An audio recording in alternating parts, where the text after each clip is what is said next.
आज की क्लास में हम स्ट्रेट लाइन के ऊपर पार्ट 2 को डिस्कस करेंगे। सरल रेखा पर हमारा ये दूसरा भाग है। इससे पहले हमने एक पार्ट को पढ़ लिया है, उसमें हमने बेसिक इन्फॉर्मेशन और कुछ क्वेश्चंस को भी सॉल्व किया था। ठीक है, तो आज की क्लास का हम पहला क्वेश्चन देखते हैं।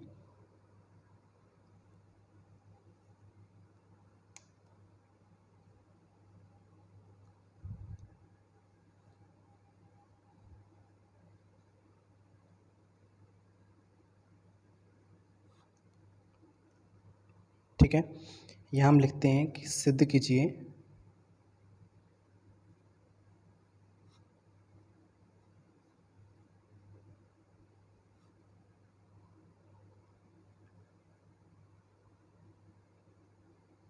रेखाएं x/1 y/2 z/3 तथा x-5/7 y+2/-5 और z/1 यह सभी परस्पर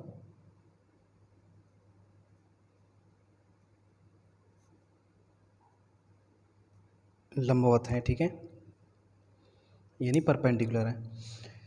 तो ये दोनों जो लाइन की इक्वेशंस हैं, ये दोनों परस्पर कैसी हैं? परपेंडिकुलर हैं, यानी लंबवत हैं। ठीक है, तो सबसे पहले हम क्या करेंगे, दोनों इक्वेशंस का कंपैरिजन करेंगे।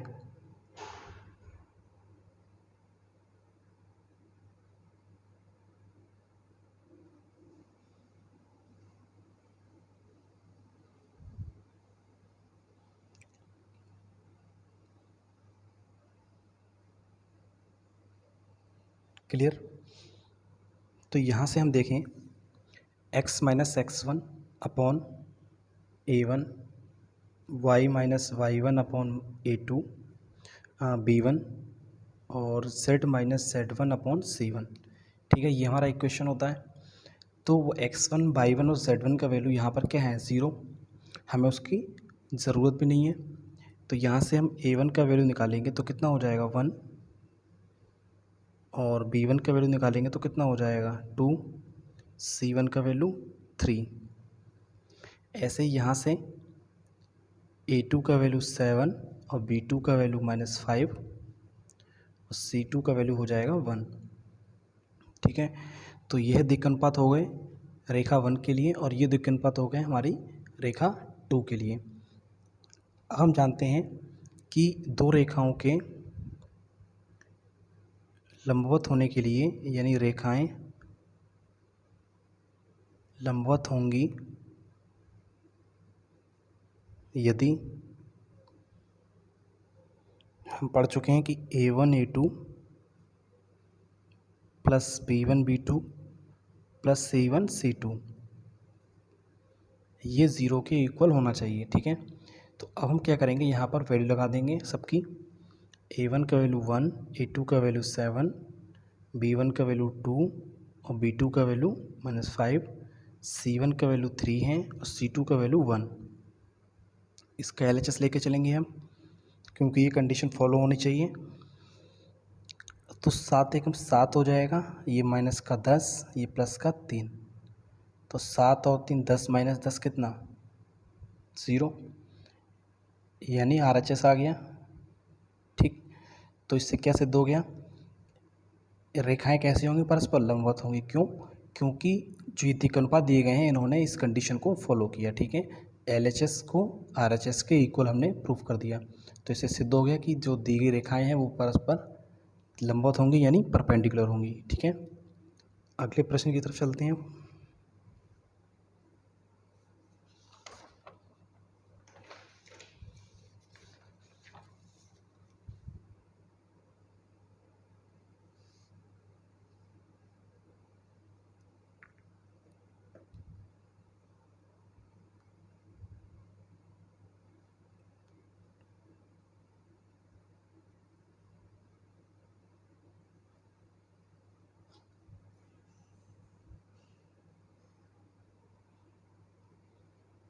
ठीक है। अब हम बात करेंगे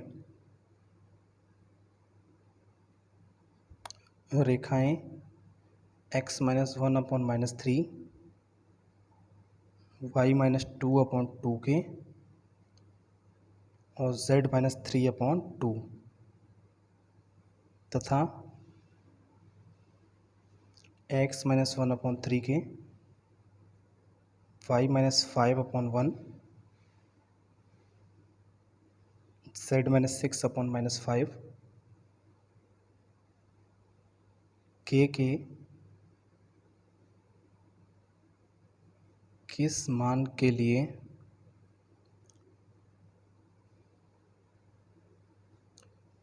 परस्पर लंबवत हैं। ठीक है, तो ये हमसे कह रहा है कि दो रेखाएं दी गई हैं तो परस्पर लंबवत तो होंगी, लेकिन यहाँ के दिया हुआ है तो के की जगह पे ऐसी क्या वैल्यू हो यहाँ पर और यहाँ पर कि उसके लिए दोनों परपेंडिकुलर हो जाएं। ठीक है, तो हमें के का वैल्यू फाइंड करना है। सबसे पहले हम दोनों इक्वेशंस को लिखते हैं।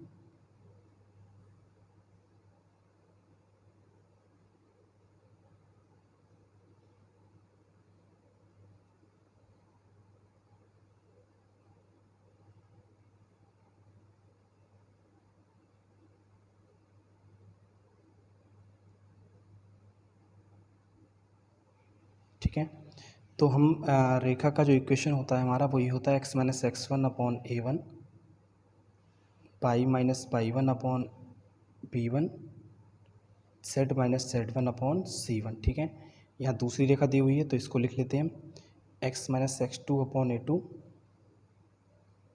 पाई - पाई2/b2 और z - z2/c2। क्लियर।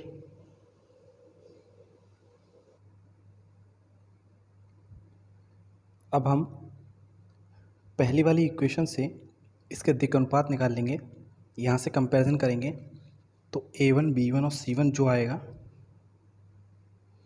लिख लेंगे a1 b1 c1, तो ये हमें मिल जाएगा -3 और 2k और +2। क्लियर। ऐसे ही इसके दिक् अनुपात होंगे a2 b2 c2, ये हो जाएगा 3k 1 और ये -5। क्लियर हो गई बात।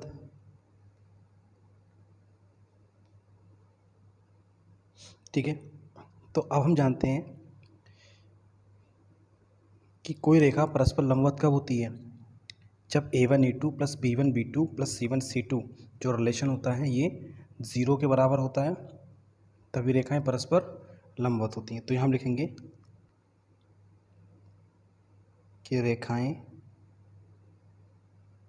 परस्पर लंबवत होती हैं, ये लंबवत होंगी यदि a1 a2 + b1 b2 + c1 c2 = 0। Clear. तो यहाँ पर हम वैल्यू लगा देंगे, यहाँ से a1 का वैल्यू है -3 और a2 का वैल्यू है 3k,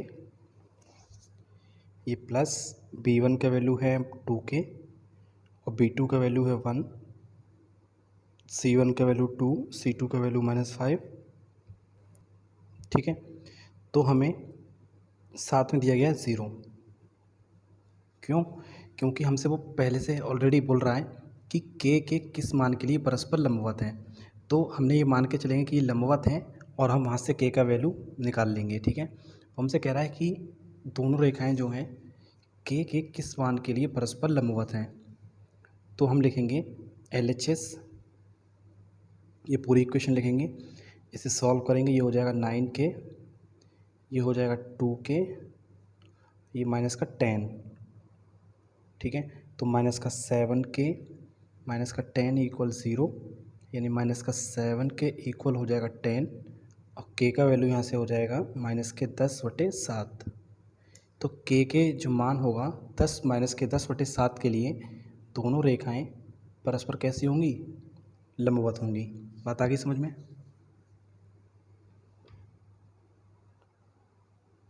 ठीक है, अब हम क्वेश्चन नंबर 3 की ओर चलेंगे।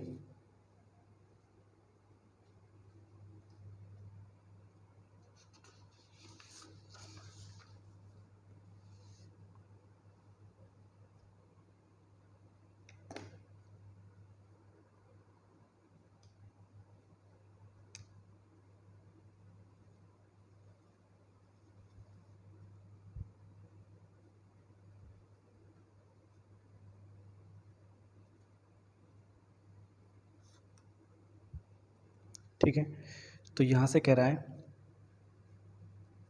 कि सिद्ध करो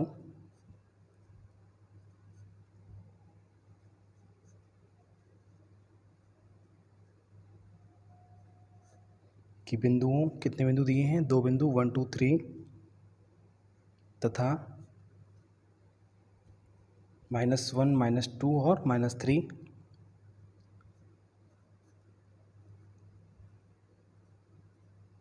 को मिलाने वाली रेखा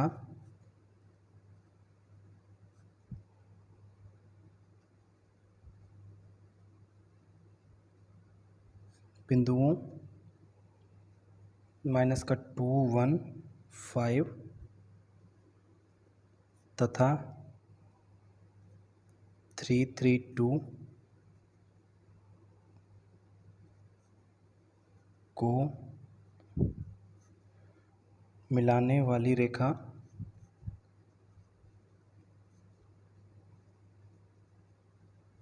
परस्पर कैसी हैं? परस्पर लंबवत हैं।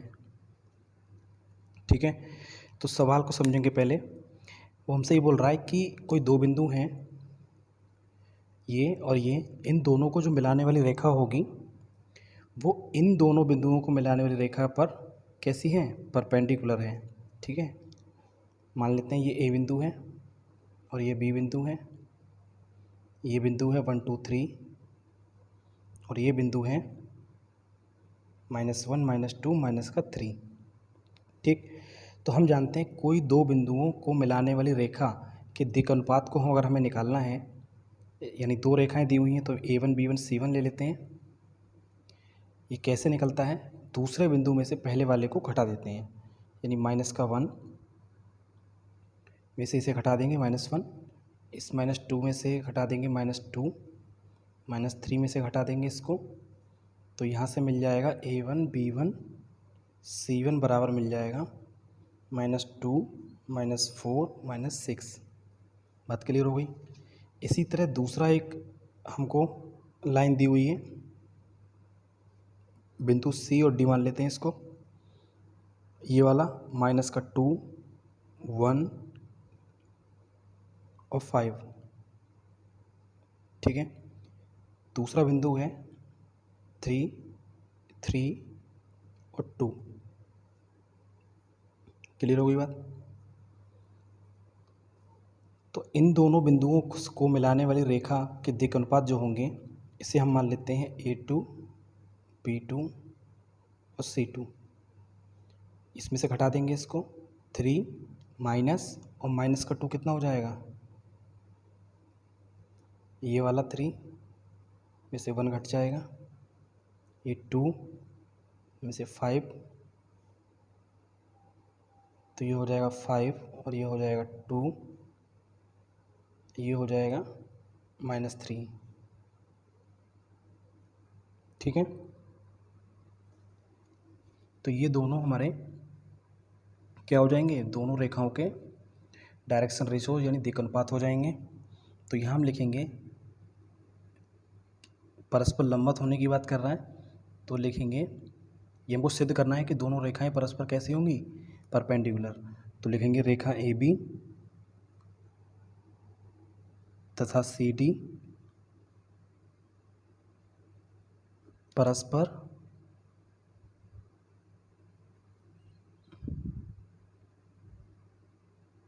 लंबवत होंगी यदि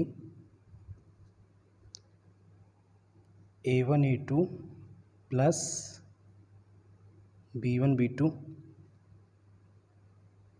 प्लस C1 C2 = 0। ठीक है। तो ये दोनों रेखाएं लंबवत होंगी अगर ये हमारा रिलेशन फॉलो करेगा। तो हम यहाँ पे लिख लेते हैं, LHS को ले लेते हैं पहले। A1 और A2 की वैल्यू रखेंगे यहाँ से, माइनस का 2 × 5, ठीक है, प्लस ये आएगा माइनस B1 B2 का मतलब हो गया माइनस का 4 × 2, और C1 C2 का मतलब माइनस का 6 × -3। ऐसे कैलकुलेट कर लेंगे, ये हो जाएगा माइनस का 10, ये हो जाएगा माइनस का 8, ये हो जाएगा प्लस का 18। तो ये 10 और 8 18 हो गया, 18 से 18 कैंसिल हो जाएगा, ये 0 आ जाएगा। तो यहाँ पर हमने क्या देखा कि इस रिलेशन को फॉलो कर रहा है, यानी इक्वल 0 मिल गया। तो यहाँ से हम कह सकते हैं कि अतः रेखा AB तथा CD परस्पर कैसे हैं, लंबवत हैं यानी परपेंडिकुलर हैं।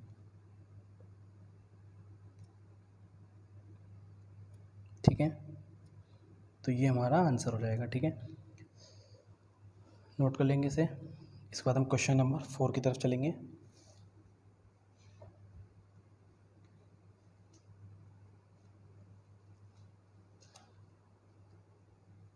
ठीक है, तो क्वेश्चन नंबर 4 देखते हैं।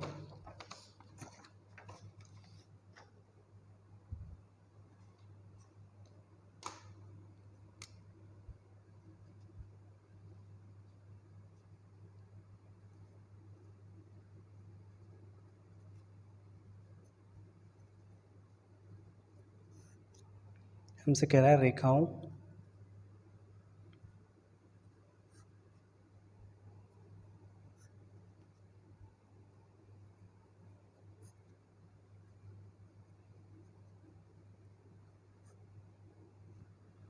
ये 6 है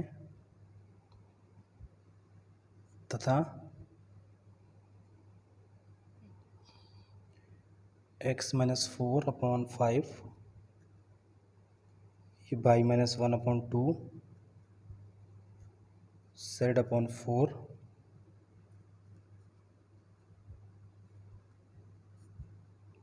के बीच की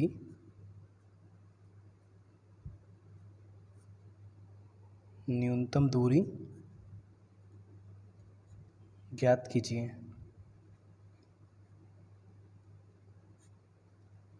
ठीक है,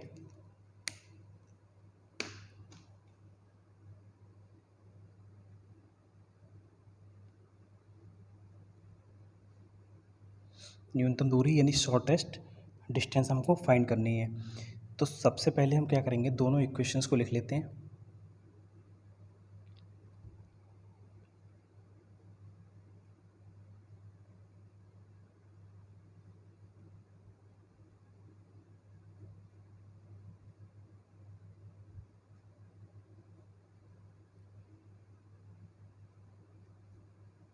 ठीक है, तो सबसे पहले तो हमें ये बात ध्यान रखनी होगी, एक लाइन की इक्वेशंस को हम जहाँ जहाँ लिखेंगे वहाँ हमको ये देखना है कि हमारा जो इक्वेशन है वो इसके जनरल इक्वेशन से मैच करता है या नहीं करता है। ठीक है, अगर मैच नहीं करता है तो हमें उसको बनाना पड़ता है। ठीक है, जैसे कि हमारा इक्वेशन जो होता है हम जानते हैं x-x1/a1 होता है, बट यहाँ हम क्या कर रहे हैं, शॉर्टेस्ट डिस्टेंस की बात कर रहे हैं। ठीक है, तो यहाँ पर हमें क्या करना होगा, L, M और N को लेना होगा। ठीक है, L1 M1 N1 और दूसरी वाली में L2 M2 और N2 को।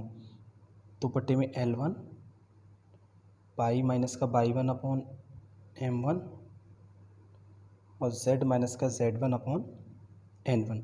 सेम यहाँ पर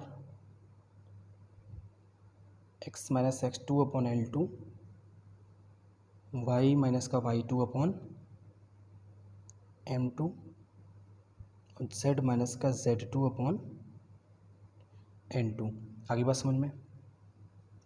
तो सबसे पहले तो हमें यह याद रखना है कि x के y के z के बाद बीच में माइनस का साइन आता है। तो सब जगह माइनस का साइन आ रहा है। ठीक है, यहाँ पे नहीं आ रहा है तो हम इसको -0 बना सकते हैं ऐसे करके। ठीक है, और इन सब का कोफिशिएंट जो है वो क्या होना चाहिए, 1 होना चाहिए। अब हम कंपैरिजन करेंगे तो यहाँ से x1 का जो वैल्यू आएगा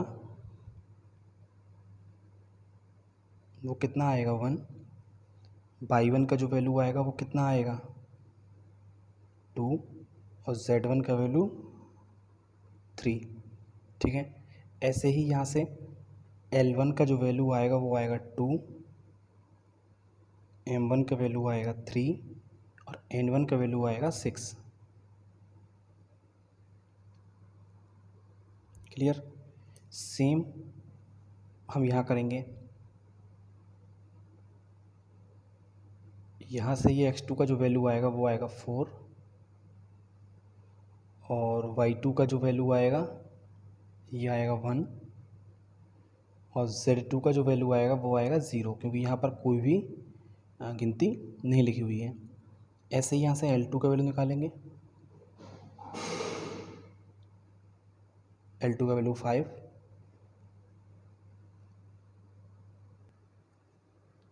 ठीक है। ऐसे ही M2 का वैल्यू निकालेंगे, यहाँ से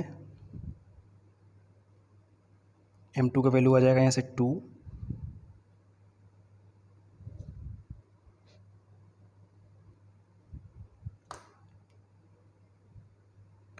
और N2 का वैल्यू आ जाएगा 4। ठीक है, तो यहाँ से हमने सारी वैल्यूज़ को फाइंड कर लिया।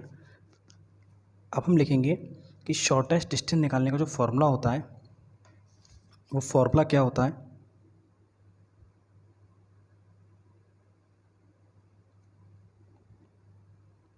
ये फॉर्मूला हम जानते हैं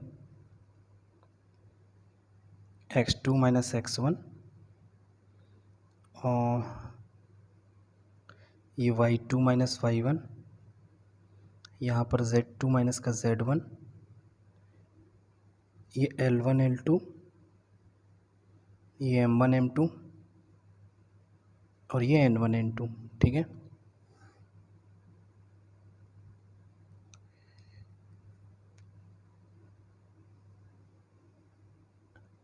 अब हम इसके बटे में जो वैल्यू होती है वो हम ना भी याद करें तो भी काम चल जाएगा।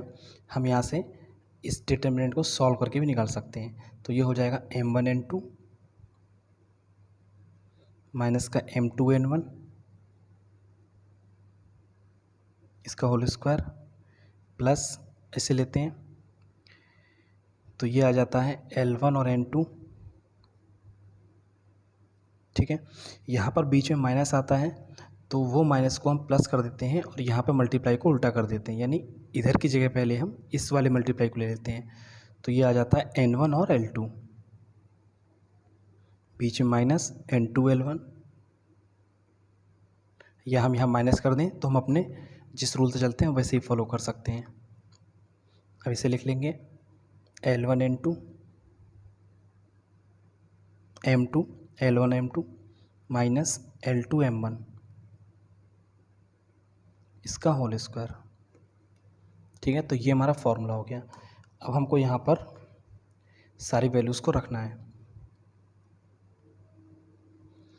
x2 का जो वैल्यू है 4 है, x1 का वैल्यू 1 है, y2 का वैल्यू 1 है और y2 का वैल्यू 2 है, z2 का वैल्यू 0 है और z1 का वैल्यू 3 है, L1 का वैल्यू 2 है, M1 का वैल्यू 3 है, N1 का वैल्यू 6 है। ऐसे ही L2 M2 N2 की वैल्यू लगाएंगे तो 5 2 और 4। ठीक है, अब यहाँ सबकी वैल्यू लगाएंगे। M2 की वैल्यू हो जाएगी 3, सॉरी M1 की वैल्यू 3 और N2 की वैल्यू हो जाएगी यहाँ से 4 माइनस M2 की वैल्यू हो जाएगी 2, N1 की वैल्यू हो जाएगी 6 इसका होल स्क्वायर। ये N1 का वैल्यू लगा देंगे यहाँ से 6 इंटू L2 का वैल्यू 5 N2 L1 यानी N2 4 और L1 का मतलब 2। ठीक है, प्लस L1 M2 यानी L1 2 और M2 2, तो 2 इंटू 2 L2 M1 यानी कि 5 और M1 का मतलब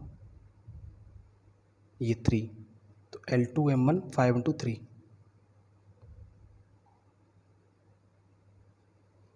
ठीक है, चेक कर लेंगे कोई भी यहाँ पे टर्म मिस नहीं होना चाहिए। अब इसको हम सॉल्व कर लेंगे।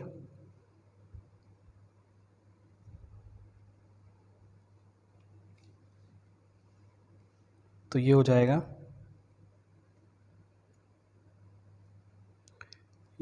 3 -1 -3, ये 2 3 6, ये 5 2 4, और अंडर रूट में हो जाएगा ये बट्टे में 3 चौक 12 -12, और ये हो जाएगा 6 पंजे 30 माइनस का 8, ये हो जाएगा 4 माइनस के 15। क्लियर। अब हम इसको अगले पेज पे सॉल्व करते हैं।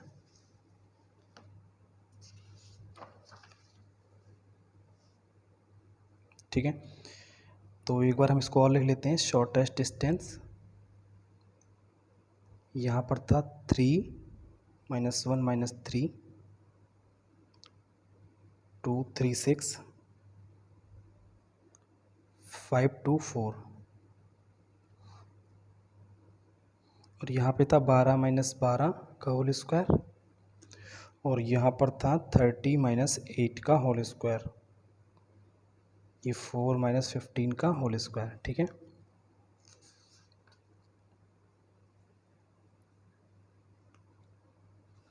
ठीक है, ऐसे कैलकुलेट कर लेंगे इसको। तो डिटर्मिनेंट को सॉल्व करना हम जानते ही, हो जाएगा 3, ऐसे सॉल्व कर लेंगे इसको। यहाँ पे हो जाएगा 3 चौक 12 माइनस के 6 दूनी 12। ठीक है, तो ये 0 हो जाएगा। बीच में आता है माइनस, और यहाँ पे एक आता है, ये माइनस पहले से दिया हुआ तो ये प्लस हो जाएगा। तो ये 2 चौक 8 माइनस के 5 छक 30 माइनस का 3, ये 2 दूनी 4 माइनस के 5 3 15। ठीक है, तो इसे कैलकुलेट करेंगे, ये हो जाएगा 0 का स्क्वायर 0, 30 में से 8 गया 22 का स्क्वायर, और यहाँ पे बचेगा माइनस के 11 इसका स्क्वायर। क्लियर।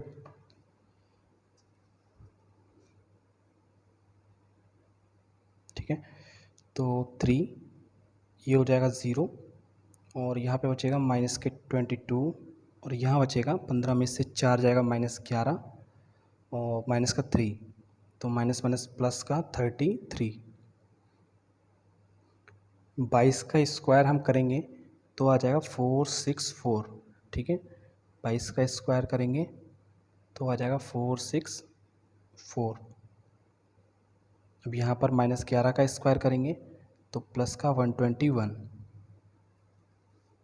और 33 में से 22 जाएगा तो 11, और इसको हम सॉल्व कर लेंगे तो आ जाएगा 4 और 1 5, और 6 और 2 8, और 4 और 1 5। ठीक है, तो ये आ जाएगा 585। आगे बात समझ में। तो अब हम इसको सॉल्व कर लेंगे। 585 को सॉल्व करके देखते हैं। 5 5 10 18, ये 3 से कैंसिल हो जाएगा। ये 15, 3 पंजे 15। ठीक है, तो ये 3 छः 18, 3 पंजे 15, ये 5 से जाएगा। ठीक है, इससे ज़्यादा फैक्टर नहीं होंगे। तो 3 का तो एक बन जाएगा 3,